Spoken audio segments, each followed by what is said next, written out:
The eyes that could not focus. Alētheia and the reality of truth. I was standing on the rim of the Grand Canyon, looking down, and my eyes refused to focus. It wasn't a failure of light. Every photon that could reach my retina was there. What failed was the part of me supposed to translate distance into depth. My gaze kept sliding off the scale of the thing. I had to decide consciously that my eyes were wrong and the distance was real, that the flatness I was seeing was a lie my own perception was telling me. The moment I made that decision, my eyes snapped into focus. The canyon didn't change. I did. That moment has stayed with me because it isn't really about eyesight. It's about how we encounter truth. In John chapter 8 verse 32, Jesus makes a familiar promise. "And you shall know the truth, and the truth shall make you free." We often read truth as a collection of correct facts or doctrinal statements, but the Greek word used here is Alētheia. Alētheia. Etymologically, it combines the prefix a not with leth, concealment or forgetfulness.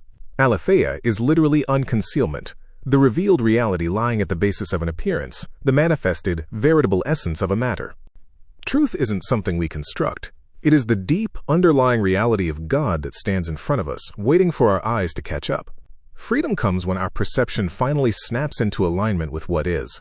This dynamic sits right at the heart of Deuteronomy chapter 29 verse 29.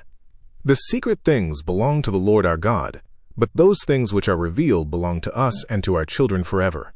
Beside it stands Proverbs chapter 25 verse 2. "It is the glory of God to conceal a matter, but the glory of kings is to search out a matter." The word behind secret things is hanastarot, from satar, to conceal or keep out of sight. In Jewish tradition, this sits near Sod, the deepest level of Scripture, truth kept from casual sight, disclosed when the reader is ready. Concealment isn't God being stingy, it's His glory. And the search isn't an act of defiance, it's our honor. What is hidden isn't locked in a vault to keep us out. It's waiting for our capacity to expand so we can actually receive it. There is a vast difference between information withheld and capacity given. You can feel it in the human experience. Before a first child arrives, you can read every parenting book in existence and possess accurate propositional knowledge. But when you hold that child, measurable biological and emotional shifts occur.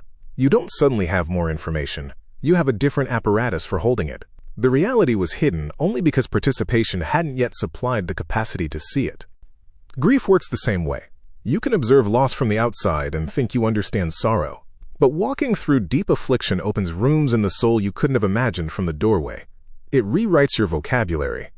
As 2 Corinthians chapter 1 verses 3 to 4 reminds us, God's comfort is never an abstract theory. It is given inside specific affliction so that we can later pass that same comfort to someone else.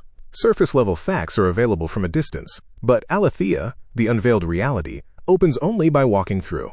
We see this everywhere in Scripture. On the road to Emmaus, the disciples walked with Jesus while their eyes were restrained.